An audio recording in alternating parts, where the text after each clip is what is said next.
Well,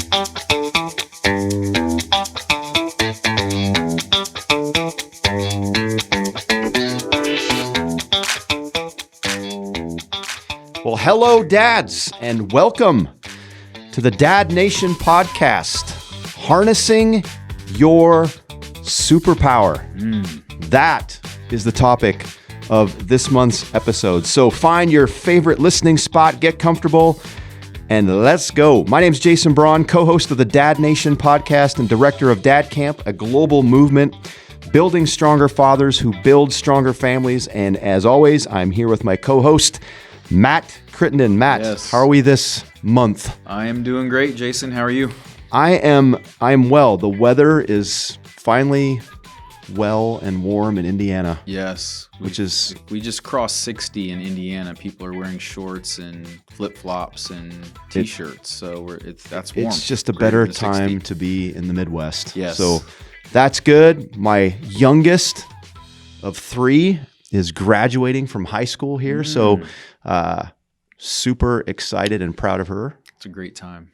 It is. And then I'll have three off to university later this year. All at the same time? All at the same time. Ooh, that gives me I'm a not chill up sure my spine. if too many can take that one on and say, I have three in university at the same time. Yeah. But that is my story coming up here in a little bit. But very proud of them and excited for that transition. But hey, guys, before we jump in, I just wanted to tell all of you that if you would actually prefer to watch this over listening, you can do so by going to the Dad Camp YouTube channel, and you will find the Dad Nation playlist on that YouTube channel. It's just another way to get the content, and I know a lot of guys enjoy the added visual to accompany the audio. And so just want to make sure you're aware of that. Thanks for listening. Dad Nation is for all dads looking to become a stronger father and to be part of a community of dads all over the world that understand that the most important job they will ever have is being a dad. And Yes. so, Matt, last month we wrapped up a 2-part conversation on every dad's superpower, and that being our presence. And, we feel like we could talk about this idea of the power of presence a lot more. But it's that big of a deal, and how we use our power can literally define the impact that we have on our kids. And so today, we want to tap into what it looks like to actually harness this superpower. Because as we said, I think it was part 1 of the conversation, it's not just being present, but it's also the type of presence that we provide that is so critical. Right. In chapter 2 of The Dad Difference by Brian Loritz, he says this about his father, Crawford. And I just, short, succinct, but I thought this was powerful. He said about his dad, he was present, but he didn't hover. Yeah. He was present, but he didn't hover. And in saying that, he was specifically talking about how although his father was present and engaged, he didn't fight all of Brian's battles. Rather, he often approached things like, "Hey, I'm here, I'm present, but you have to go figure this out." Mm-hmm. And so I know there's a story in the book where he talks a little bit about this being present but not hovering, but I thought it'd be kind of fun to share. Matt, why don't you jump in and share that? Yeah. You guys really got to read this book, this chapter, about, or story about Big Fred. I think many of us may have had a Big Fred in our school, which is basically a bully, or a guy that's at least big enough that if he makes a suggestion or wants something, he's going to get it. So he tells a story where his dad's taking a trip to San Francisco, and he's asking his dad if he'll bring him back a fitted San Francisco Giants baseball cap. Now, he's not even expecting to get the cap because he said his dad didn't frequently bring them anything back from his trips. But lo and behold, he comes back from this one a couple days later, and he has brought the San Francisco Giants fitted cap, which Brian is convinced is going to make him a pretty cool guy at school to have this cap because no one else will have this. Fitted caps back when we're talking about, Yeah. I know that for Big me, deal. that was a big deal. Oh, yeah. Like, yes. And you always wanted to rep a city that was not your own because everybody had your own city's True. cap, right? Yep. So he wears it to school pretty proudly, and just by the second period of school, Big Fred takes the cap off his head. Classic. Classic bully move. Yep. He, knowing that Big Fred, he's not going to win a physical battle with Big Fred, he lets him take it. He gets home that evening, and his dad sort of looks up at him and sees that he does not have the cap on. Mm-hmm. I love the way he tells the story. His dad looks over to his mom, doesn't even address him, looks over to his mom and says, don't let him back in the house tomorrow if he comes back without his baseball cap. And then looks to him and says, I don't care how you get it back. You just get it back. So he's going to school knowing that he's feeling like I confront Big Fred or I'm homeless. Two bad options. Uh-huh. So he goes through the story and says that he asked Big Fred for the cap back and doesn't sort of finish off how that happened, but does come home that evening with the baseball cap on his head. Says his dad's reading the paper, looks up at him, doesn't say anything to him, goes back to reading the paper. Come to find out there at the end of the story, he didn't fight Big Fred, couldn't take it from him. What he chose to do was he told on Fred. So he finds a teacher, administrator, somebody that says, hey, this guy stole my cap, and that's how he got it back. But he got it back. He got it back. And I love the idea behind the story was that his dad was saying, hey, you're going to have to figure it out. I'm sure his dad recognized that he was in a tough situation, and obviously if he allowed somebody to take that cap, that it wasn't going to be necessarily easy for him to get it back. But he laid it at Brian's feet to go back to school and get it figured out. And I think it illustrates an important point of the fact that we can't make everything easy or comfortable for our children, and that we have to allow them to have some conflict resolution on their own, and sometimes have to allow them to struggle, even though that's hard as a parent, in order for them to learn some of those lessons. Exactly. We've heard the phrase helicopter parent. Yes. But I resonate with what you said there. Like, it's so hard sometimes to, like, when your child is going through a struggle or something hard or a painful moment, you so much want to step in and just take it away and just protect them, and just, but what that does on the other side is it's teaching them sometimes, that, I don't have to, conflict my, mom, dad, whoever is going to come in and save the day. Like, I don't have to be responsible, or, I don't have to go into this difficulty thing. And then it just produces a lack of confidence later on, fearfulness, inability to handle conflict, failure to develop as a leader. Yeah. Again, you still need to be present, but maybe not, engage in all ways and take out that responsibility. And so, like, for me, I know last month, you shared your story, so powerful, and I really didn't get into some of my woundedness, and I would say this is probably a key father wound for me. My dad, if you remember the first episode, talked about I had a very present dad. Why did I have a very present dad? Well, he was a great dad, but he came from a very abusive and unhealthy environment, to where he left home at 13 years of age and never went home. But when he later in life married and and I was born, he was determined, I am not going to let my son go through what I had to go through. Yeah. And so in a way, there were moments in life where he actually started to overcompensate and overprotect me. Again, nothing malicious, nothing harmful, but he so wanted to give me a different life. Right. That, especially, I think when I got into that age of teenage and young adult, like, I still found him fighting some of the battles that probably I should have fought because they were choices I made. And dads, though, sometimes would still step in and be like, it's okay, son, I got this. Right. Rather than being like, go figure it out. Right. And deal with the consequences of the decisions and the choices that you've made. And again, nothing malicious, but it became what how that impacted me is then as a young adult, as a newly married young man, going into a new career, I found it when things got hard, when there was conflict early in my marriage, when there's conflict at work, even to this day, it's still not a strength. It's still a struggle, but I've had to really mature and come through this, handling conflict well, dealing with it, having the confidence and the courage rather than just bury it. Yeah.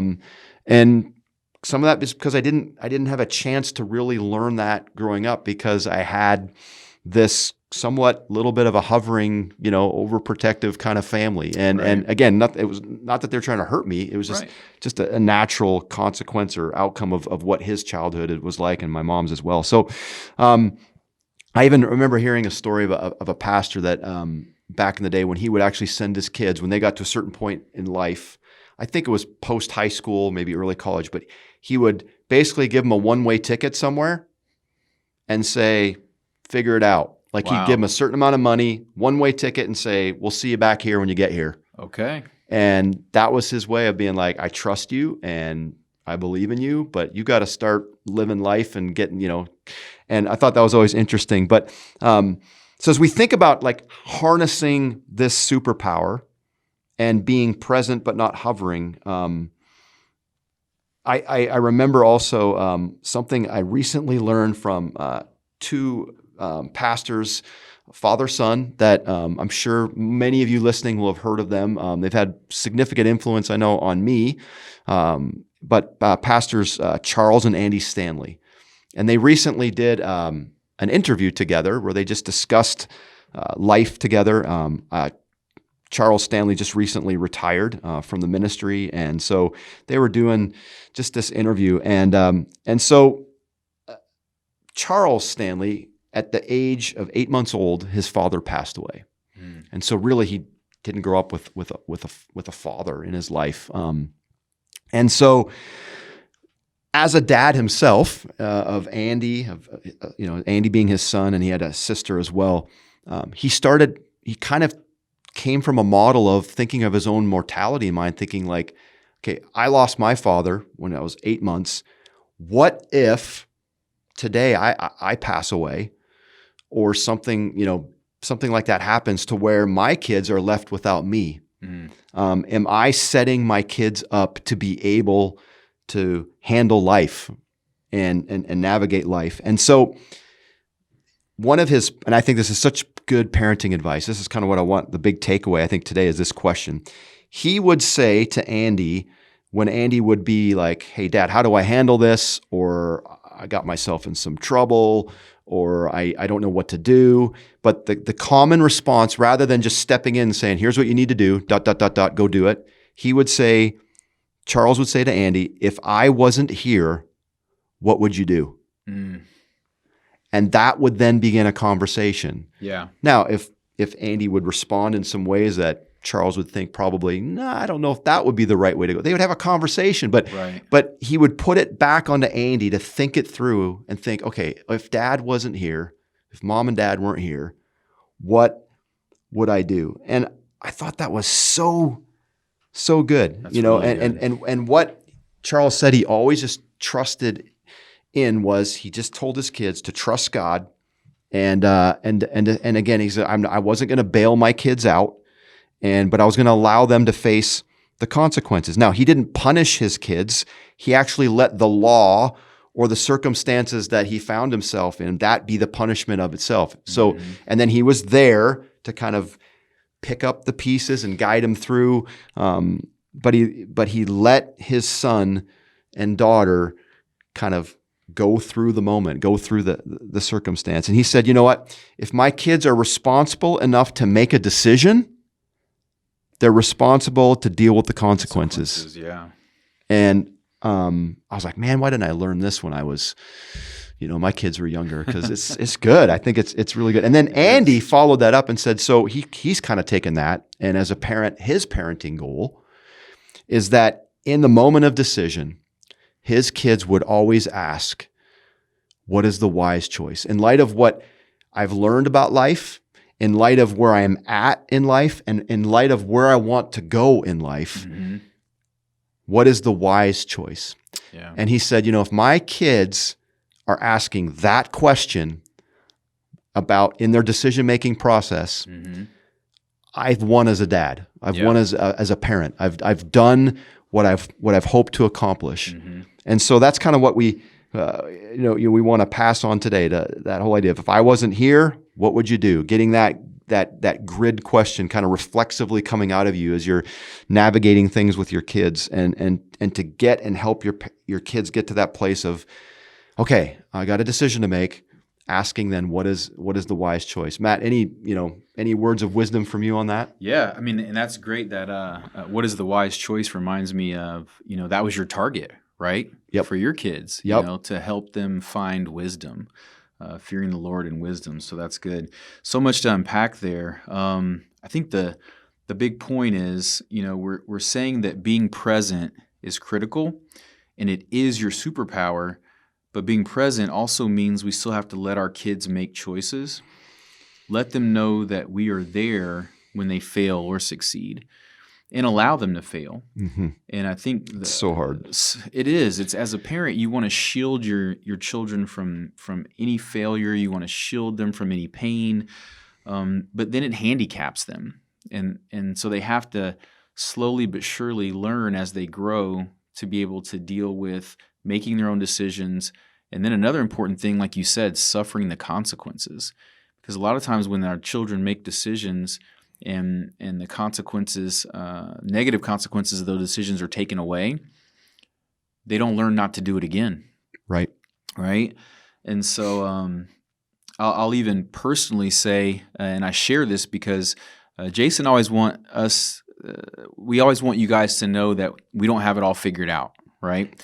We're not coming from a place of saying, hey, we're expert dads and we're telling you all of these things to hit perfection and we've executed them all, right? We've made our mistakes. And so I remember with my daughter, she was my firstborn, and you guys have heard my story if you listen to this podcast that I didn't have a present dad. And so much like you've shared your story with your dad, I really wanted to be present. I really wanted to be there. I didn't necessarily know what to do because I didn't have an example before me from my dad, but I knew what not to do. Mm-hmm. I wasn't going to be absent. And I think that started me along a path of trying to shield her, give her everything, never let her experience any uncomfortable circumstances or negative consequences, which may be okay when your child's an infant, a toddler, school age, but they start to get to middle age, high school, college. That can be a big problem. Yep. And you can suffer some consequences in your relationship with your children if you're trying to let those consequences happen later in the relationship.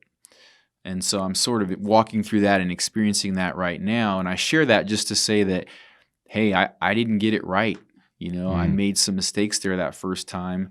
I've got 2 boys coming along where I'm trying to correct some of those things. And I think that's one of the great things about having multiple children, right? We get some other opportunities to correct some of our mistakes and learn from those mistakes. For sure. Our poor firstborns. That's right. That's right. If you're a firstborn out there, you probably got we're the sorry. worst of the parenting, and we apologize. But yeah, those are the points that I take away from that. We want to be there. We want to use that power. But let's try to balance that with giving our kids some resilience and letting them develop some of that confidence that they need to become all that God's created them to be. Yep. So again, your superpower is your presence. How do you harness it? Be present, but don't hover. Don't hover. And master this response. Hope that this reflexively come out as you start navigating issues and situations with your kids, that you master this response. If I wasn't here, son or daughter, what would you do? And then have a conversation from there, and then teach them to start with this question as they think then, okay, dad's not here, what would I do? The next hope that they would say, okay, then what is the wise choice?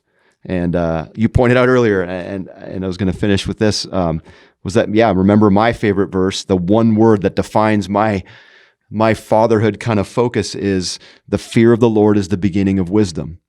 And the fear of the Lord is the beginning of wisdom, because living wisely, it starts when we put the Lord first in everything. That's And right. when there's no fear of the Lord, there's no wisdom. So that is the key, in my opinion, to the abundant life that God has for us. So I agree. that is it for this month. Remember, dads, you have what it takes. God has said that about you.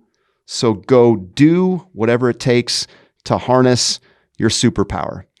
If you haven't yet, subscribe, rate, and share this podcast. Join us in our dream of seeing a world where every family has a great dad, knowing that nothing has more potential to change the world than a faith-filled father. The more dads we reach through the Dad Nation podcast and Dad Camp, the more that dream becomes a reality.